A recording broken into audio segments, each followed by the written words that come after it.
Oi, tá me escutando? Qual a importância de escutar alguém? Existe um jeito bom ou melhor para escutar? Como você gosta de ser escutada?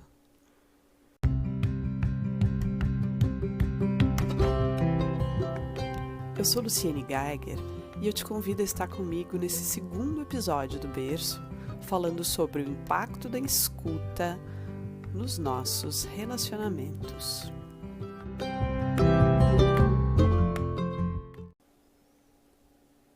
Há alguns dias eu participei de um grande evento online, um evento encantador, o Seminário Internacional Online da Abordagem Centrada na Pessoa. Para quem ainda não conhece a abordagem centrada na pessoa, que também é conhecida como ACP, é uma abordagem das relações interpessoais desenvolvida por um psicólogo norte-americano chamado Carl Rogers, na década de 1950. Ele que foi e continua sendo um dos maiores psicólogos da história da psicologia, né? Um grande psicoterapeuta, pioneiro nas pesquisas sobre psicoterapia e também um grande revolucionário no campo das relações humanas e nas relações, na verdade, nas resoluções de conflitos. Bom, nesse evento havia conferencistas e participantes abordando temas muito instigantes, muito importantes para os tempos que nós temos vivido. E a comunicação oficial ela se dava em 3 idiomas: português, inglês e espanhol. Uma das expressões mais faladas nos últimos tempos, em todos os espaços, obviamente também apareceu nesse evento. No começo das apresentações, ou então nos momentos de instabilidade na conexão e na transmissão do áudio e do vídeo, era muito comum que os conferencistas lançassem a pergunta: tá me escutando? Ou então, vocês me escutam? Se tem uma herança dessa pandemia que vale a pena a gente incorporar nas nossas comunicações, e possivelmente haja muitas, né?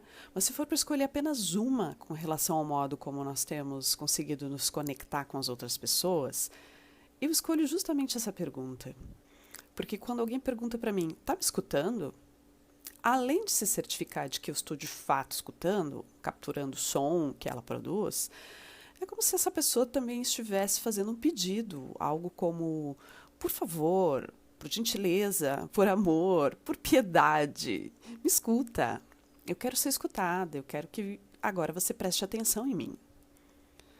Pode até parecer engraçado, mas para mim, esse tá me escutando, ele soa mais como um comando, que pode nos lembrar que é a hora da gente se preparar para escutar de um outro jeito, com uma outra qualidade. Isso é bem importante, porque dizer que estamos mantendo um diálogo com alguém não necessariamente garante que nós estejamos realmente escutando o que essa outra pessoa está falando, ou melhor, comunicando, porque isso vai muito além da fala, né? E também não garante que nós estejamos sendo escutadas.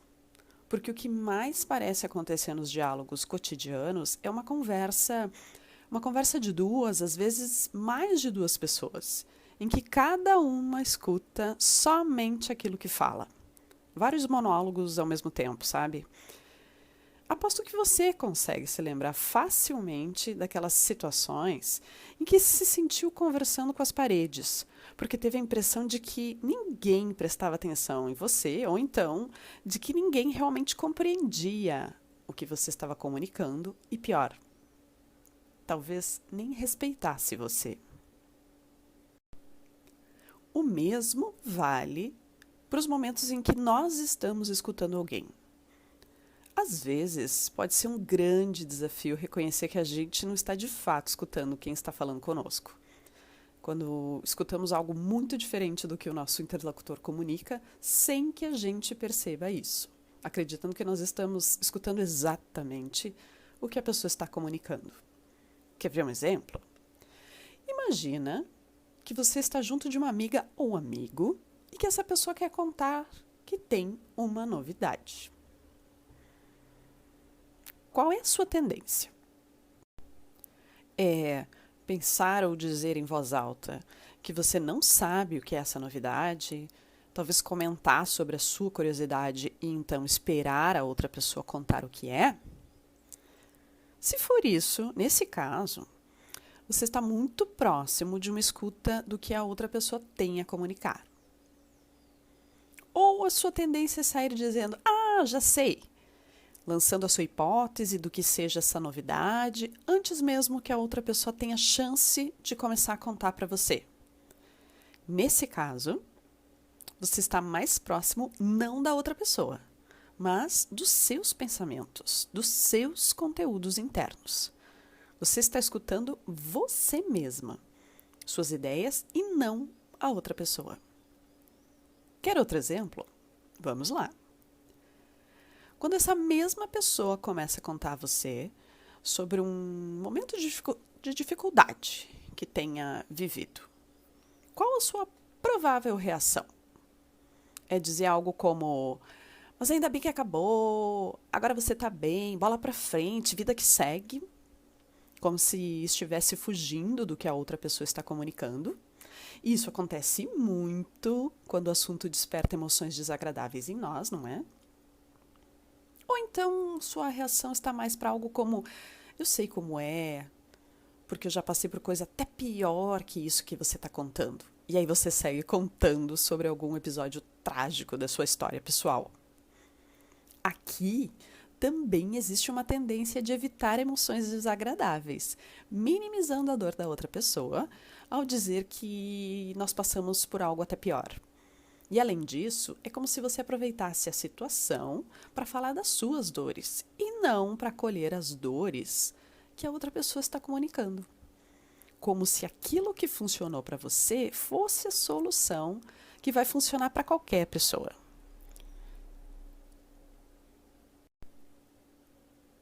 E se esse papo segue com a sua história, interrompendo sua amiga ou amigo, você simplesmente tira o foco da escuta dele ou dela. Ou seja, você deixou de escutar essa pessoa. Então, você tende a fugir do assunto da outra pessoa? Tende a falar mais de si do que escutar a outra pessoa? Ou então, será que a sua reação tende a ser algo como, puxa, amiga, sinto muito. Imagino o que você deve ter sentido. Só de me imaginar no seu lugar, sabendo o que importa para você, parece que eu sinto a sua dor. Ou algo como, puxa, tudo que você queria ou não queria que tivesse acontecido era tal coisa. Bem, se você consegue se comunicar assim, ou próximo disso, aí sim você está conseguindo praticar uma escuta autêntica, uma escuta realmente empática. Porque empatia é o elemento central dessa escuta. E o que faz a diferença nas nossas comunicações, o que permite que um diálogo entre duas pessoas não acabe se transformando em dois monólogos, em que uma delas fala, mas a outra não a escuta porque está se escutando, está envolvida com as suas próprias ideias, seus próprios valores, esse elemento é a empatia. Não que se escutar seja ruim ou proibido, mas num diálogo isso não deve predominar. Porque sim, muitas vezes nós tendemos a compreender o que a outra pessoa fala, algo que parte das suas experiências e de toda a sua bagagem de vida. Sim, nós tendemos a compreender o que ela comunica de acordo com as nossas experiências, ideias, os nossos valores, a nossa bagagem de vida. Aí eu pergunto para você, será que isso nos aproxima ou nos afasta? Não sei, né? Não sei o que você respondeu aí. Por sinal, eu adoraria poder escutar você agora. Então não deixa de comentar sobre isso em algum dos meus canais, tá? Mas se você respondeu que uma escuta assim nos afasta, é isso mesmo. Para muitos de nós, pode ser muito difícil deixar temporariamente de lado as nossas referências internas para irmos ao encontro da outra pessoa e nos aproximarmos dela para compreender o que ela comunica a partir das referências pessoais dela. Ah, mas eu não sei quais são as referências do outro. Ok, na verdade eu não preciso nem saber. E se é alguém que eu acabei de conhecer agora, realmente não tem como saber previamente. Não se trata de adivinhar as referências da outra pessoa. Mas eu posso, se eu quiser, eu posso fazer um movimento de buscar compreender o que ela comunica como se eu fosse ela. Como se. Essa era a expressão que Carl Rogers utilizava quando se referia ao tipo de escuta que promove mudança positiva, com crescimento pessoal e melhores relações entre as pessoas. Uma escuta empática, em que eu me aproximo da perspectiva, do ponto de vista da outra pessoa. Há mais de 20 anos, eu despertei para a importância desse conceito, mas especialmente da empatia como atitude, não só como conceito. Quando eu comecei a me preparar para realizar os meus primeiros atendimentos em psicologia ainda na graduação. E vale dizer que Carl Rogers reconheceu e exaltou a importância da empatia já na década de 1950. Então, a gente não está falando de algo novo, não. Embora possa ser novo na vida de muita gente. Mas eu, mesmo depois de mais de 20 anos exercitando uma escuta empática nos meus atendimentos e na minha vida, após tantos anos cultivando essa atitude com consciência, posso dizer, tem vezes em que eu escorrego e deixo de escutar a outra pessoa, né? Ou seja, mesmo quem já desenvolveu uma escuta empática, por vezes deixa de escutar com empatia. Ufa, deu uma aliviada aí? Brincadeira, mas é verdade. E por que isso acontece? Porque nós tendemos a escutar a outra pessoa de forma não empática, ou nem escutar a pessoa que se relaciona conosco em algumas situações, né? Sob certas condições. Por exemplo, quando nós estamos com pressa, tá? Isso mesmo. Mas quem não tem pressa nos tempos que nós vivemos? É difícil pensar em alguém que não tenha pressa. Ok, que a pandemia deu uma desacelerada na maioria de nós, embora nem todo mundo tenha aproveitado esse tempo para escutar melhor. Mas quando nós não temos pressa, nós podemos nos dar o tempo necessário para escutar a outra pessoa com mais profundidade, percebendo o que ela comunica pelas palavras, mas também pela linguagem corporal, né? Gestual, facial, pela entonação vocal. Com mais profundidade e menos pressa, a gente consegue perceber 3 aspectos muito importantes que estão presentes nas comunicações e que foram apontados por Marshall Rosenberg, o criador da comunicação não violenta, também conhecida como CNV. Inclusive, existe um livro dele com esse nome. Deixa eu pegar aqui o nome completo. Comunicação não violenta, técnicas para aprimorar relacionamentos pessoais e profissionais. Um livro que eu recomendo para quem quer melhorar a sua forma de se comunicar.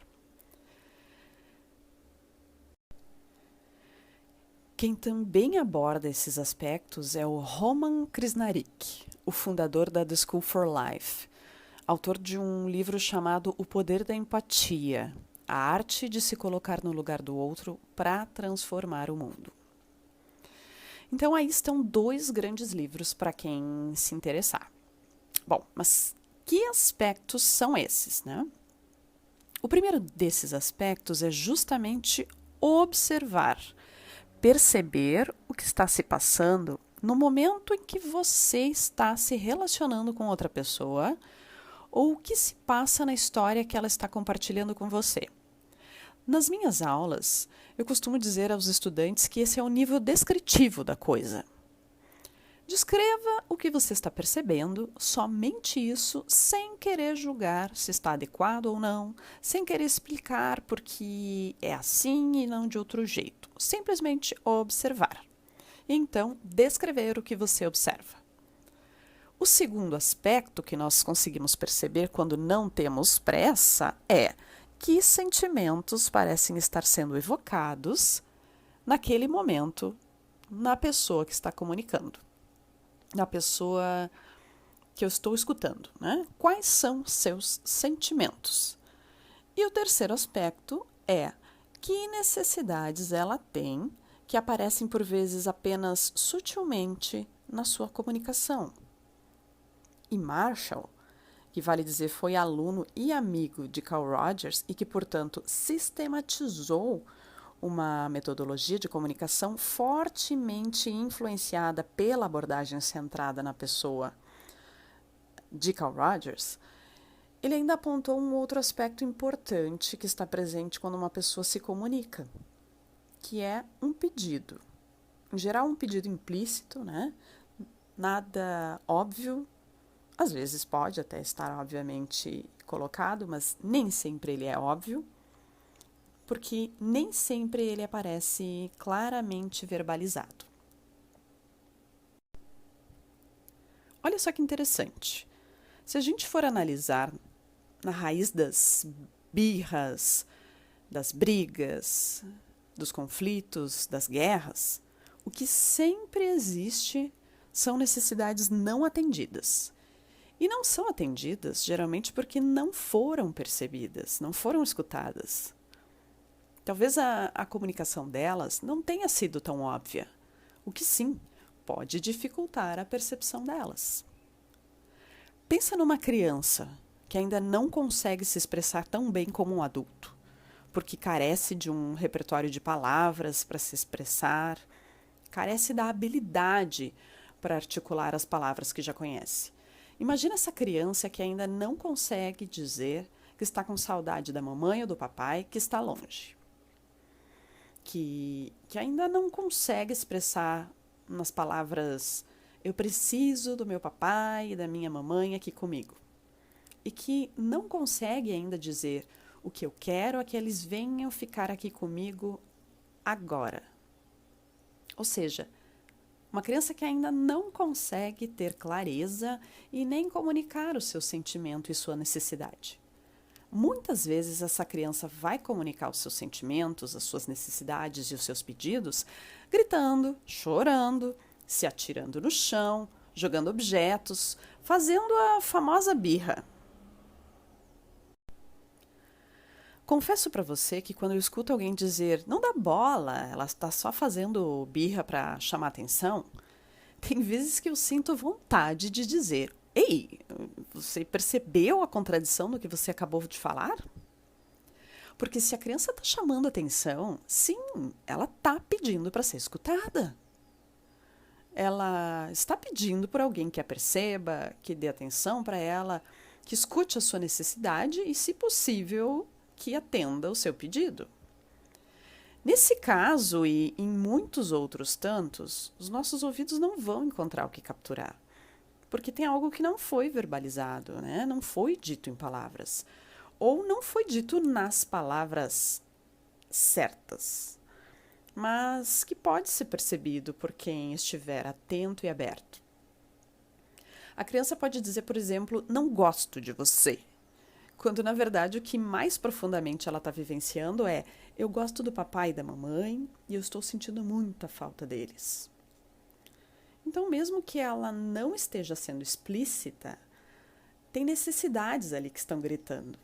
E aí é preciso escutar, como eu costumo dizer, não só com os ouvidos, mas escutar com o coração, com uma conexão mais profunda, para uma profundidade maior. E aí a gente volta ao começo desse ponto. Para escutar mais profundamente, nós não podemos ter pressa.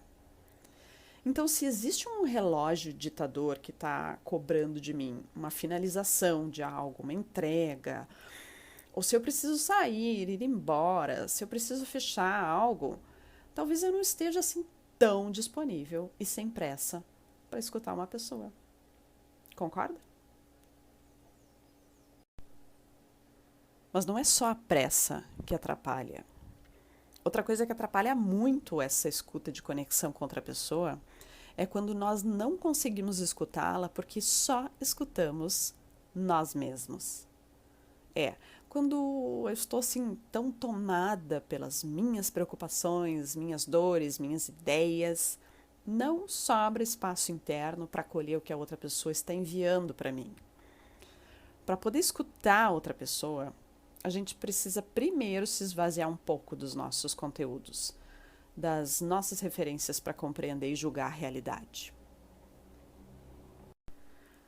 Na maioria das vezes, então, olha que incrível. O que a gente precisa, o que a gente quer, embora nem sempre se esteja consciente disso, é ser escutado por alguém. Isso mesmo. Então, quando você percebe que você não está conseguindo escutar outra pessoa, porque a sua cabeça está cheia de memórias, de ideias, de opiniões suas e não da outra pessoa, então você está escutando o que é seu, as suas concepções ou preconcepções sobre as coisas, e não a outra pessoa. E isso não é uma escuta empática. É uma escuta autocentrada. E talvez isso sinalize que você está precisando ser escutada. Porque para receber, para acolher algo, você precisa abrir espaço para isso. Agora imagine uma conversa entre duas pessoas em que as duas estão com uma forte necessidade de serem escutadas. Como é que elas vão escutar uma a outra desse jeito? A tendência é que escutem mais a si mesmas do que a outra pessoa. E essa é muitas vezes a raiz de pequenos e de grandes conflitos nas relações. Mas você nunca me escuta. Mas eles não me escutam. Ninguém entende o que eu sinto e o que eu quero. Essas são algumas frases que expressam a falta que uma escuta empática faz. E mais, além de impactar esse senso de ser e de se sentir escutada, isso impacta o senso de valor pessoal que a pessoa tem e que, obviamente, é impactado por essa comunicação. Porque quando uma pessoa se percebe sendo escutada com respeito e atenção por outra pessoa, quando ela se percebe sendo escutada sem ser julgada com valores que não sejam seus, ela tende a se sentir como uma pessoa de valor.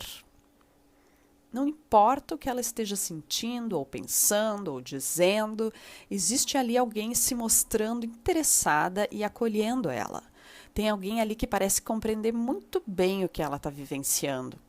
Porque é essa a impressão que a gente tem de uma escuta empática.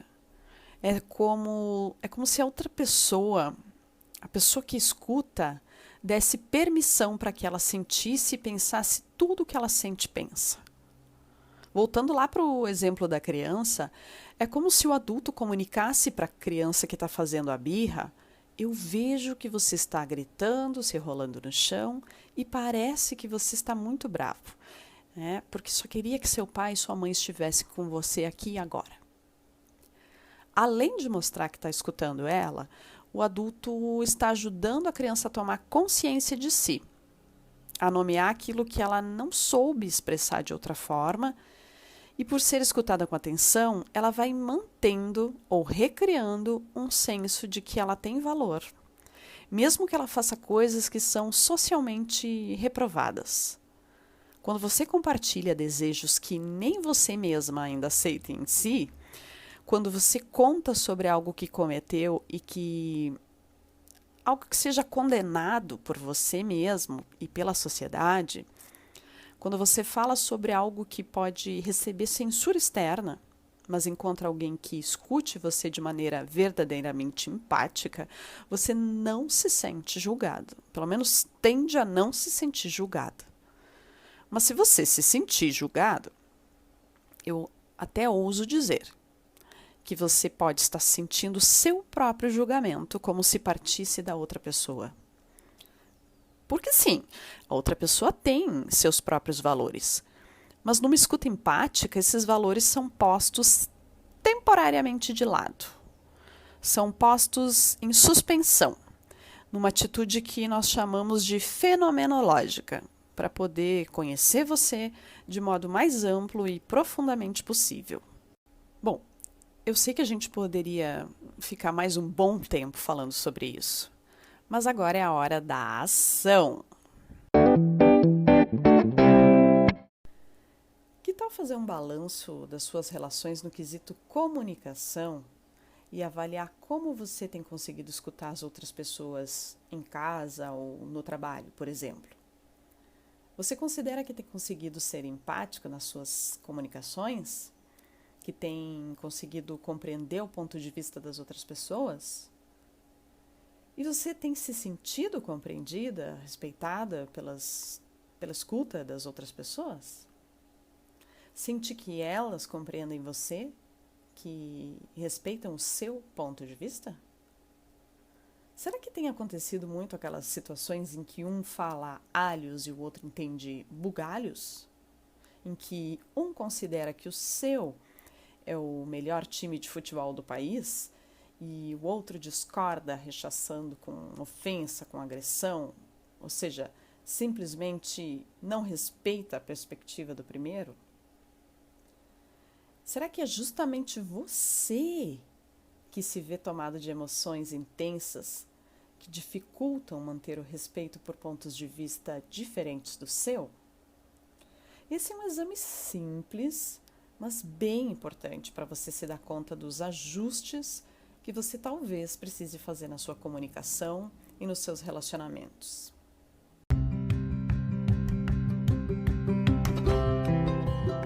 Se você curtiu esse episódio, se ele de algum modo foi importante e fez diferença para você, escreve contando para mim no meu perfil do Instagram, em @luciene.geiger, ou na minha página do Facebook, em @luciene.geiger.fb. Esse é o meio que eu tenho para escutar você. Aproveite e escreva lá que outros temas podem fazer parte de novos episódios.